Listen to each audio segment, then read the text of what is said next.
For our advanced charting program, it really focuses on people who need to do a lot of charts for reporting. Some bosses would prefer reports to be done in chart format, or sometimes we call it one-page visual, because it will be easier to understand. So in our 2 days program here, we basically cover 4 core areas.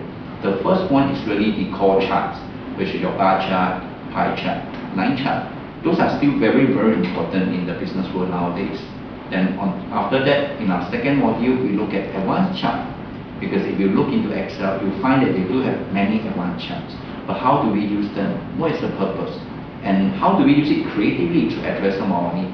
Because some of these charts look a bit weird that we don't seem to need it. But if we are creative enough, we can turn them into very useful charts as well. The third module we are looking at is really creative chart. Means like, okay, if I have to do a chart that is not even available in Excel, how do I handle it? How do I be creative in addressing some of it? And the final one, the final module in this 2 days program, we look at interactive chart. Now, not only we wanted to be creative, how can we make it interactive? Means when we click on the button, the chart will move.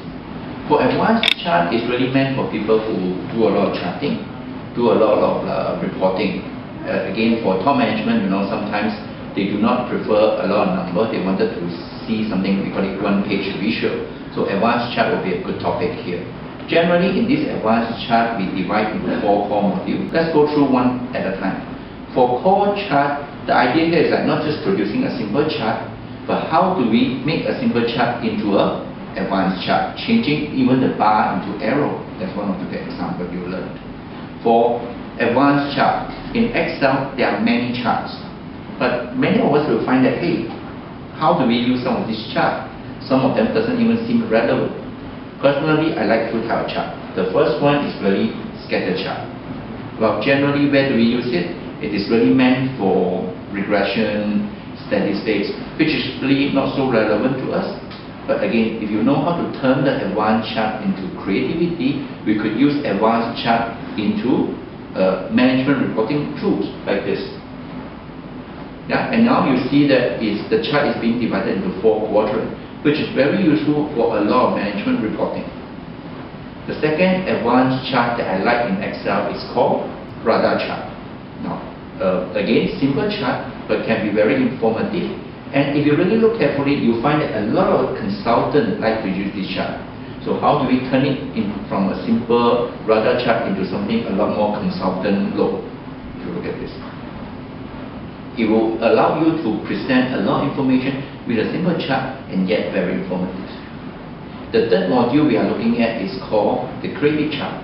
So in case you can use the basic chart, you can use the advanced chart, then we need creativity.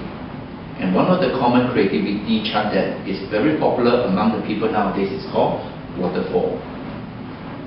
In waterfall, you find that this is not a normal chart, but yet is able to represent the information in such a way that it helps management to make better decision making.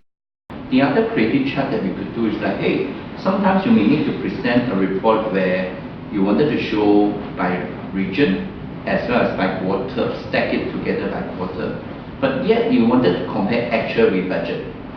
In Excel, if you were to do the normal chart, you can either get the quarter chart, you can either get the region chart, but you find it hard to put actual and budget together. But with creativity, that is possible. How do we do that? You learn that in the class as well.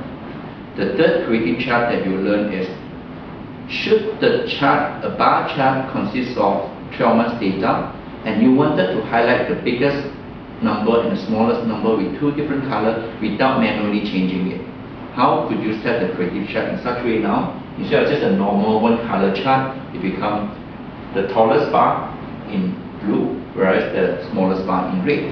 And the moment you key in the number, you find the data will be updated automatically as well.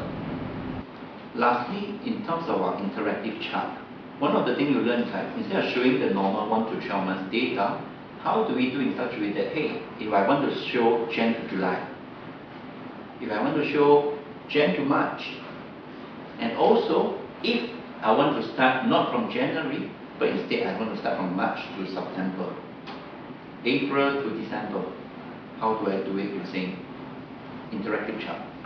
And there's 2 last module or the two last little model that's very interesting. First one is like, how do I set up a report like this where it can pull data from different worksheets? And the moment I click, the data will pull and update it accordingly. Yeah? And the last one would be like, not only we can pull data from different worksheets, but also as I click on the button, you find that even the chart will automatically change to different chart type. All this you will learn in advanced chart.